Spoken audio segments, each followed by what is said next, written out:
To Daily Insider, Stephanie Otey here, breaking down some of the best bets for the week. To join me to discuss all of that, it is Odyssey Sports Betting Insider and host of You Better You Bet, Nick Kostos. Thank you so much for joining me. I know you've been very busy jumping on lots of shows. Stephanie, what's going on? Great to be on with you here. Really appreciate it. Great time of year in the world of sports. Let's get after it. Yeah, it's a great time to be a blue blood. I hear you're from Duke. Are you taking Duke to win it all this year?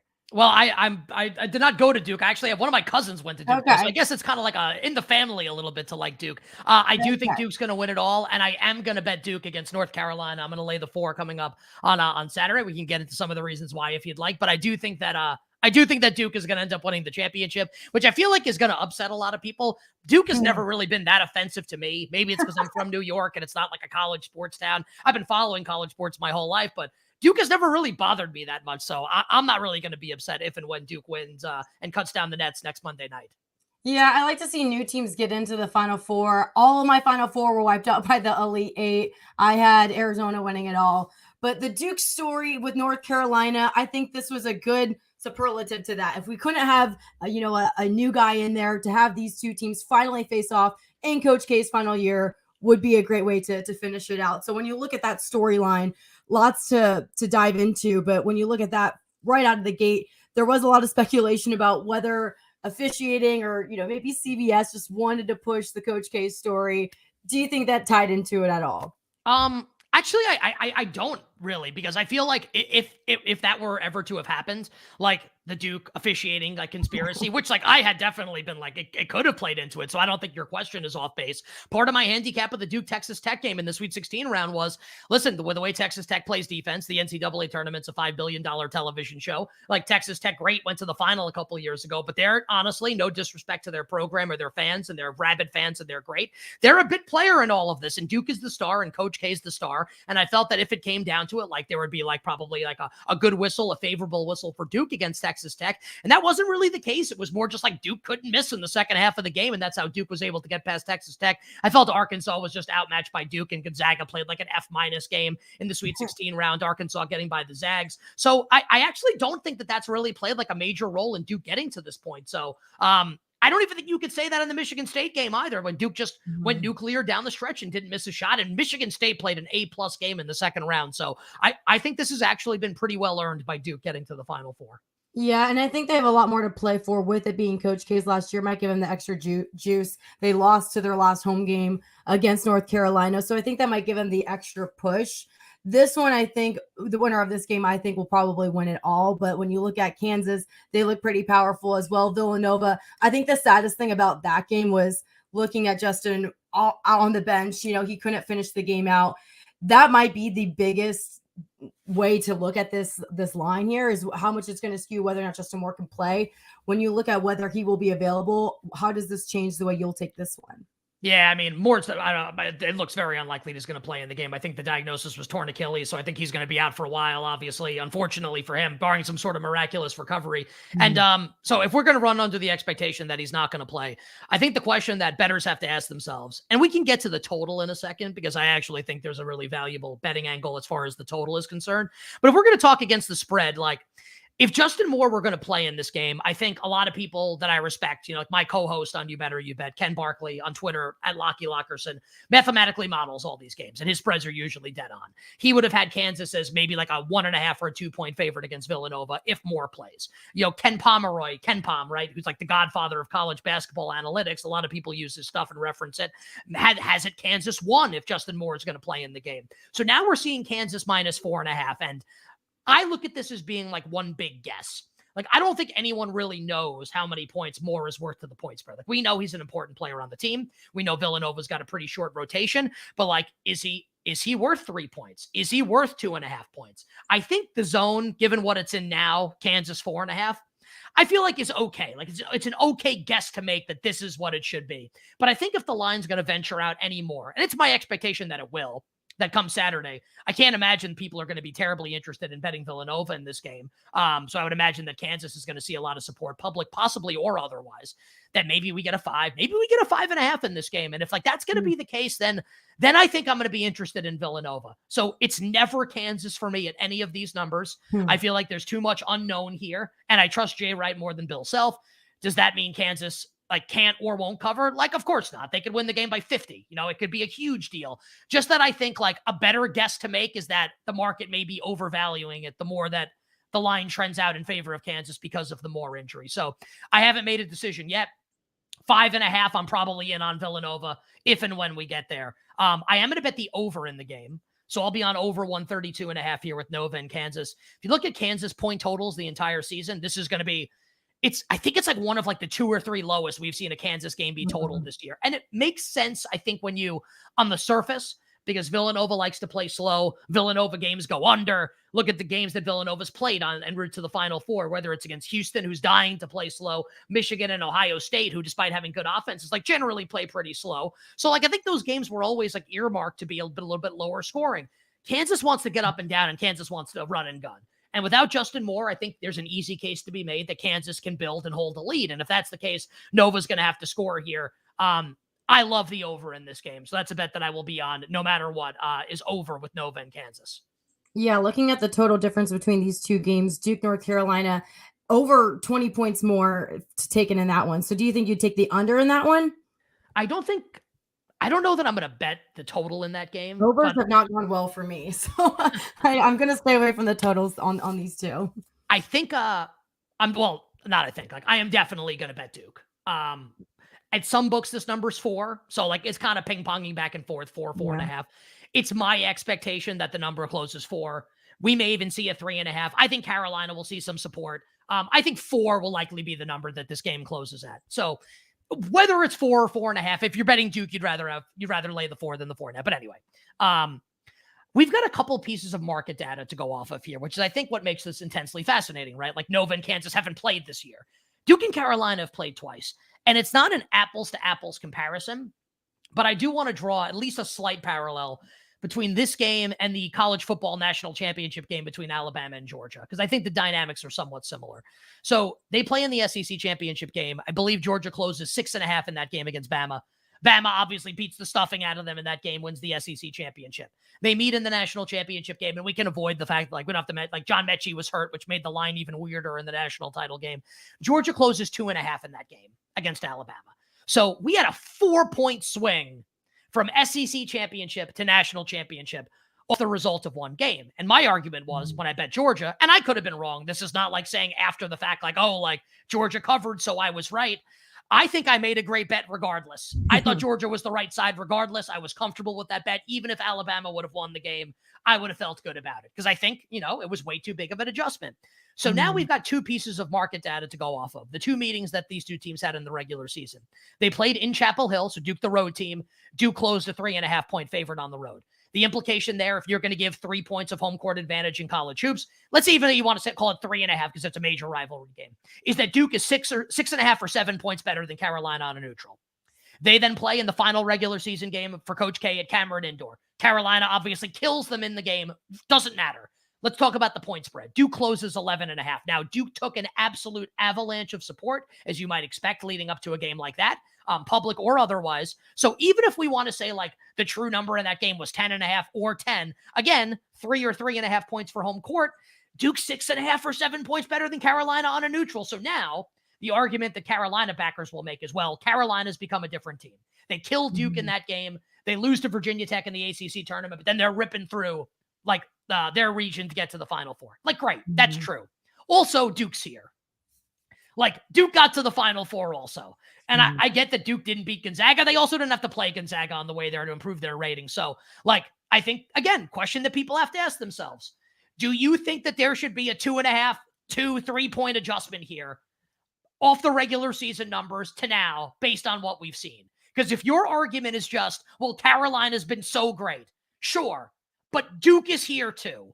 So that's where I kind of can't get away from betting Duke in this game. Again, nothing's a lock. Carolina could win the game by 20. Of course, that could happen. But this is the type of bet that I make and I am comfortable with no matter what happens, win or lose. I feel like it's a solid bet for the rationale I laid out. Yeah, that game is going to be unbelievable, the matchup between those two. Looking at the futures market, I know you like Duke here, but do you think there's still value in taking them plus 160, Kansas plus 180, Villanova 475, and North Carolina's 5-1. So do you still think that Duke has the most value? I would rather bet something like if you could find like an exact matchup of some kinds, like I would be more apt for that, like Duke over Kansas in the national championship game. I would rather bet that than just like Duke to win. Also, you could just like I cashed Duke 5-1, which is not meant to be braggadocious. Like I lost a bunch of futures also. Like I had Houston, that lost. What can you do? Yeah, like I feel like the value's like sucked out of it at this point, right? So I don't know that I would say bet Duke plus, just bet Duke to win both games if you really like Duke that much. Yeah. I would rather bet like an exact matchup if you could find that at a book. Like maybe you think Nova can win and you think Duke over Nova is a good final matchup. So that's how I would kind of prefer to play it. I also think that most outstanding player award is interesting, where if you want to take, and we see this all the time, it doesn't have to be the best player on the best team that always wins. We see like lesser name players sometimes win most outstanding player. So like I'll give an example, and I'm not necessarily saying that I'm going to bet on this person. Mark Williams has been like unstoppable for Duke over the last couple of rounds. He's 14-1 to be the most outstanding player. Banchero's the favorite at plus 250. Banchero, I think on average is more likely to win, but like, why can't Mark Williams have a couple dominant games and win most outstanding player of the Final Four? Like, why can't that happen? So I think there are a couple different ways to bet. Like if you like Duke or if you like Kansas, there are alternative ways just to betting them to win the tournament to make money on them. And I think I laid a couple of those out. Yeah, it's kind of how I was at the Super Bowl. I would like to take an MVP of the team I think would win over the money line just because the value is there. Because sure, for me, I took the Bengals, so I thought Joe Burrow, there's better odds there than Bengals money line. Speaking of NFL, I know you've been looking at win totals and maybe a little bit of futures lately. And I'm wondering, since there's lots of free market changes, the QB carousel, the draft is coming up. What are you looking for the most when you're making those early predictions? I'm looking for stuff that, like, when I look at it, is like something off. Like, what's likely to move? And can I get ahead of a potential move? Because, like, like really smart people are betting into this. People are more into the National Football League than they're into anything else. So I don't know. It's like you kind of like wake up like the day before the season starts and be like, oh, well, I'm going to place a bunch of win totals here. It's like, well, like the market will have. I feel like a major misnomer is that like Vegas knows. I personally don't think Vegas knows anything. Like the market knows. And when Vegas makes mistakes, like, and when we call Vegas, like we're talking like sports books, right? The people that are setting these numbers, like when they make mistakes, the betting market actually knows. And the betting market says, no, your number's wrong. Here's where it should be. And that's what the number becomes. So it's trying to get ahead of moves like that. Now, I don't know like what sports book you guys are looking at or that you guys use primarily. Like, let's use Bet Rivers for an example right now, which is the sponsor of my show. So selfishly, I'll roll with them. If you give me a second, I can try and find this here. So we talked about on Monday's show, and I'll just use this as one example. We can talk about others if you'd like. The New York Jets, a team that, not a lot of people are into this year, right? Other teams in the division making more noise, specifically the Miami Dolphins with the acquisition of Tyreek Hill. Okay, so that number has moved to 5.5. That number was 5 for the Jets, like win total of 5 in a 17-game season. If we're operating under the assumption, and I think it's a safe assumption, right? I think this is more likely to be right than it is wrong, that Zach Wilson will be better in year 2 than he was in year 1. Hard to be worse. Have to imagine he's going to be better. Will theoretically have better weapons to work with. That Robert Saleh in year 2 of being a head coach will be a little better than he was in year number 1. More talent on the roster, most likely. How can the Jets win total be 5? Where I think if you're going to play out an entire season like 100 times, doesn't it land 5 at worst? Like at worst, like a lot of the time. Now, Zach Wilson could get hurt. They could completely bottom out. All outcomes are possible. There are also ranges of outcomes that exist where he's amazing and they make the playoffs. But I think like on average, I think like 5 is almost like the worst case scenario for the Jets. Like I think that number's wrong. It's now been bet out to 5.5. So I think it's just like trying to identify things like that where the market's wrong here. There's going to be an adjustment. The Saints was 1, and I can check that as well as Bet Rivers. Like that number's 8. Like, no, like that number's got to be 8.5. I feel like that, like 8 is wrong, where if you bet the Saints at 8, I feel like they go 8 and 9 a lot. Like Jameis is back. The rest of that division's brutal. Carolina's either starting Sam Darnold or a rookie. The Falcons might have the worst roster in the league. Tampa's awesome, but like the rest of the division's bad. New Orleans is probably going to win 8 games at minimum, right? So if you're going to bet 8, like, at worst, you push, I feel like. Now, again, like they could win 13, they could win 4, but on average, I feel like 8 is the number you're going to get. So I think it's trying to identify things like that where you can say, this number is actually not right. I think it's going to move to this. I would like to get ahead of the move. That's how I'm going to try and bet win totals this season. This off season, I should say. Yeah, and so the draft, sometimes it's hard to tell how a rookie will do in their first year. But looking at those numbers after the draft, maybe seeing what needs they fill, that's coming up. But looking at the free agency and recent moves, like the Browns taking Deshaun Watson, looking at those kind of trades, what teams have stood out the most in the biggest moves on the board? Well, I think the biggest, from a betting standpoint, the AFC North is interesting, but like until we know, like, is Deshaun Watson going to be suspended? If he is, how long is he suspended for? It just makes like people that are going to bet Deshaun Watson, like, you can't bet this guy to win MVP right now. First off, even if he plays the whole season, is anyone going to vote for him unless he has like the greatest season of all time? But anyway, so the AFC North is interesting, but like until we get more information, like I don't know, like how you could really like feel confident betting stuff. Like if Watson plays the whole year, it changes a lot. If he's suspended for 4 to 8 games, it changes a lot also. So the North's interesting, but we can leave that alone for now because of the unknown still with Watson. The AFC West is incredibly fascinating. Basically on all fronts, every team is extremely interesting.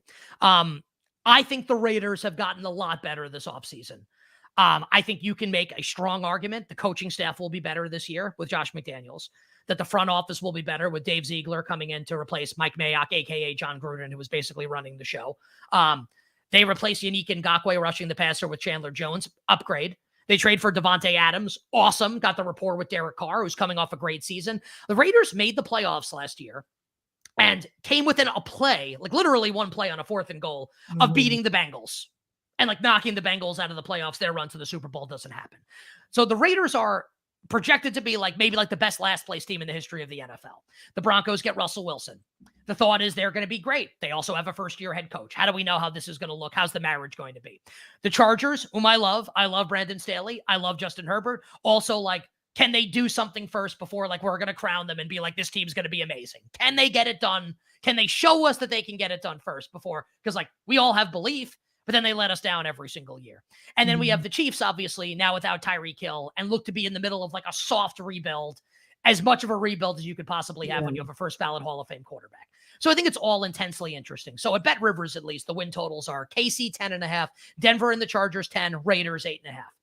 How I would look to play this right now is to bet the over on the Raiders and the under on everybody else. Like with the expectation being that I think like the Raiders' ceiling of outcomes is like they could win 6 games. They could get obliterated by every team in the division, but they're probably being undervalued, in my opinion. And then I think you can punch holes or poke holes in all the other teams. Now, like they could also, the Chiefs could go 14-3. The Broncos could go 14-3. The Chargers could have a high ceiling, high outcome season and go 15-2. It's all possible. Just that, like, I think a better bet would be betting on the Raiders to do well and the other teams to falter at those numbers. So I'm not saying that I'm going to make those bets, but I think the division is incredibly fascinating from a betting perspective for those reasons based on the moves we've seen. Yeah, on the flip side, the teams that are struggling, any bet you'll take on taking anything under 500, like Houston, Detroit, who, you know, they went almost the full season until they could even get a win. They had a tie in there, but anything on the lower end of the spectrum for teams that have been struggling, any locks on them not getting as many wins this season as well? Locks are on like front doors and safes, so I try to stay away from using that word because nothing's guaranteed. But like, yeah, there are bets that I'm going to feel good about. Sure. Like, I mean, I haven't bet this. The Falcons are going to be brutal. Like, they're just going to be really bad. The roster is absolutely atrocious. Like, the Bears roster is bad also, but they have an unknown in Justin Fields, right? We still don't know if Fields is good or not. I know that. I know that Justin Fields is good. I'll go to the ends of the earth. I believe in him. I covered him in college. He's the real deal. Sure. Then like we need to build around him. So sure, but like, okay, so you can believe that, and I could believe it. Like the rest of the roster stinks, but if he's great, it's gonna, you know, we'll be able to pass up a lot of those shortcomings, and we'll kind of like the deodorant that kind of cures what stinks, right? For the team. They could also be terrible. So I would be less apt to bet an under on the Bears. The Falcons are more of a known quantity. Like Marcus Mariota's okay. Like he's not great. I'm sorry. Like we've seen it. Maybe he'll be a little better than he had been. That roster is also terrible. Like it is brutal on every single level. The thing that maybe helps Atlanta is the division stinks outside of Tampa. So maybe there's like an argument to be made. Like Atlanta could maybe squeeze out 6 or 7 wins. It's also a team last year that had a worse point differential than the Lions. They were just getting trucked in games. Now they had a couple close wins over really bad teams that helped inflate the win-loss a little bit. So I think if I had to bet an under on a really bad team, it would be Atlanta. It's hard to imagine Houston being really good. I think Jacksonville's going to be better. Indy should be better with Matt Ryan replacing Carson Wentz. The Titans are probably going to be close to 500, maybe a little more. So I think Atlanta and Houston would be two unders that I'm targeting in terms of like the real bottom feeders in the league. Yeah. So there's some fan bases that can have a little bit of hope. Looking at the NBA, there's some good matchups tonight. Phoenix Suns and Warriors, two teams that are at the top of the West, but the Warriors have been struggling a lot recently. Steph Curry's out. The Suns, though, they've won 8 straight, while the Warriors, they've lost 6 of their last 7. So looking at this matchup tonight, Suns favored 6.5. Do you think it's likely that they can cover this one tonight? I think it's like, so I'm looking at the injury report right now. It looks like that Draymond's going to play and that Klay Thompson's going to play. Obviously, Steph is still out and Steph's not going to play in the game. Let me just look at the points because I feel like this line has moved, and this is the problem with the NBA. It's like impossible. It's like, we're taping this or maybe we're live, or I don't know, but it's like 12:20 in the afternoon Eastern time. Like I don't regularly, yeah. Like I don't bet the NBA until like literally like until like 6:55 usually Eastern time. This game's actually it's 4.5. So the Warriors have taken a bunch of money. Yeah, probably because Draymond and like they got announced that these guys were going to play in the game. Probably not going to bet the game, honestly. I think the point spread's probably right. Maybe like, I don't know. I think there's a strong case to be made for either side. So I'll probably be on the sidelines for this particular game, honestly. Okay. And then out on the East, Miami and Boston, two teams that have been fairly similar this year. Miami, they've won 6 of their last 7, struggling. Boston's won 6 of the last 7. Miami's been struggling, though. They were at the top of the East with the best record, but Boston, they competed well against the Raptors without Jason Tatum and Jaylen Brown, they might be available tonight. But again, looking at whether they'll be available, we'll have to know that closer to game time. But how much would that affect the odds if you were to take this game? Yeah, so Miami's taking a little bit of money, so I think the spread's come down to 5. So I think it's Boston -5. Boston obviously without the Time Lord for a little bit, Robert Williams, which I think impacts things. Basically like what the point spread's saying here, because it looks like all of Miami's like big guns are going to play in this game. Like Duncan Robinson might not play, but like Tatum's going to play, Brown's going to play, Butler's going to play. Like the big Miami guys are going to play. Like the implication here is that Boston's a couple points better on a neutral than Miami. I don't know if I agree with that without Time Lord. I would rather bet I actually might bet the Heat tonight. Like again, like we have our power hour on You Bet every weekday, 6 to 7 p.m. Eastern, where we give out all our bets for that night. So like I have not bet this yet. I think I'm probably going to end up on Miami. I kind of want to push against this notion a little bit that without Williams, that Boston is this much better than Miami. So I think I'll probably end up with a Heat ticket.